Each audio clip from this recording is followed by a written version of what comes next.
Hello, welcome to part 6 of my 4-part tutorial where I will teach you how to weave.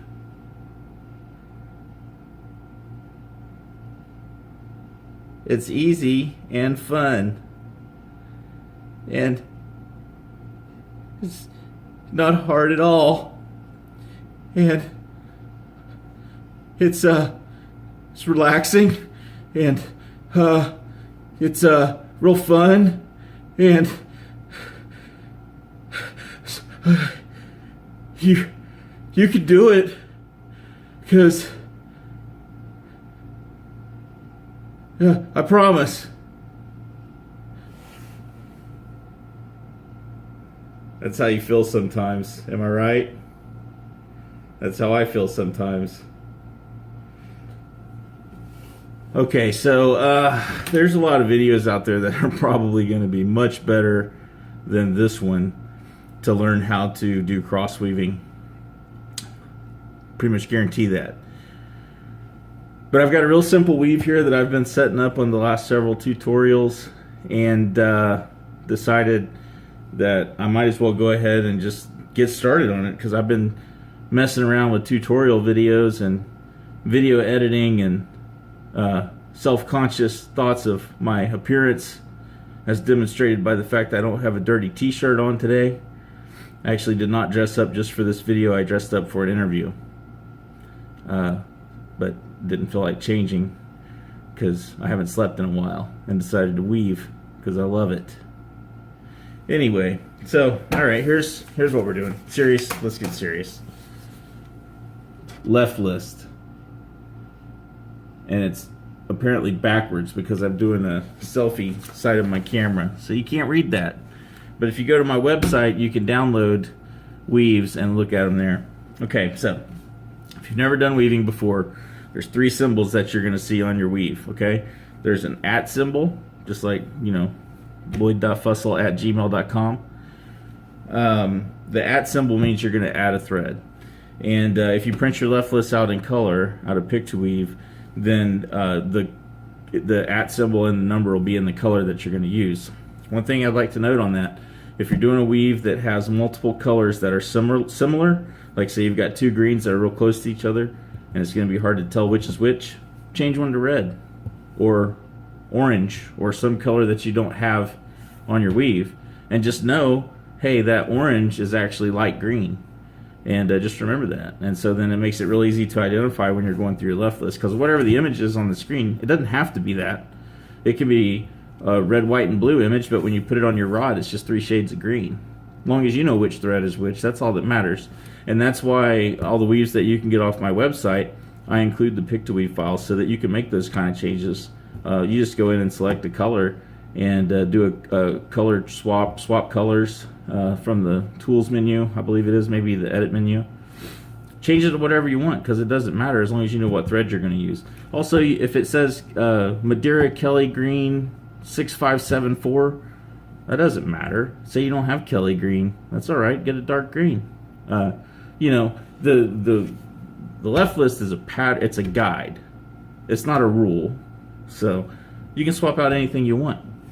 My ninja fish weave that I have all over my stuff, it's a black and white weave on Pick2Weave. Okay, I just kept track of what threads I was going to change colors on. So anyway, it's a guide. So if you're going through your list and you see an @ number, that means you're adding that thread. Okay, if you see like a registered trademark symbol, the R with a circle around it, and the thread number, you're removing that thread. So if you're adding a thread, you're taking it from the right, moving it to the left. When you're removing a thread, it's going from the left to the right. If you see a copyright symbol, a C with a circle around it, and a thread, that means you're changing colors. So you're taking a thread from the left back to the right, and a thread from the right to the left to the same position. Okay, now this is a single color weave, so this one's real simple. I will do a multicolor weave soon, and show how there's a specific way that I change my color to avoid having it show up here. to keep everything tight and overlapped and right on top of each other. So I'll do that at some point. So let's see, my first move, I'm adding 39. So try to adjust the camera just a little bit. So I'll turn it towards you. So there's 40 right there. And so 39 is one in front of that. I hook it with my thread picker. I pick it up and pull it towards me, and usually I have it turned closer to me so that it falls right on this side.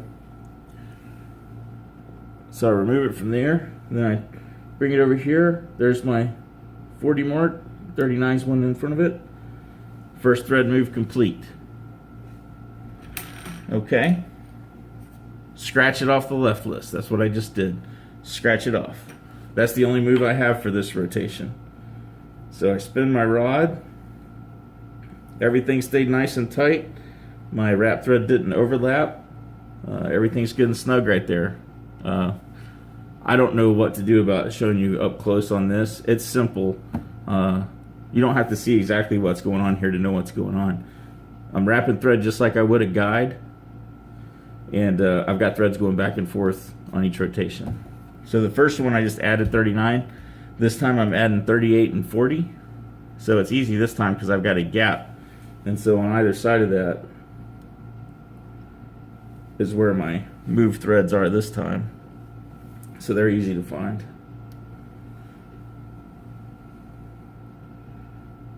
So there we go, but it looks like something's not, there we go, okay. So what I just did, sometimes when you pull your thread over and you look down here, it looks like it's not lined up correctly, because sometimes you won't get it quite taut or it'll be a little off or anything, especially when you're doing your first move with the thread. So if I pull one and it doesn't look right, I kind of take it like this and I just kind of pop it towards myself. Not real hard, just a little snap. That'll usually snap it right into place. And then boom, there you go. That was 38 and 40. Okay, rotate it.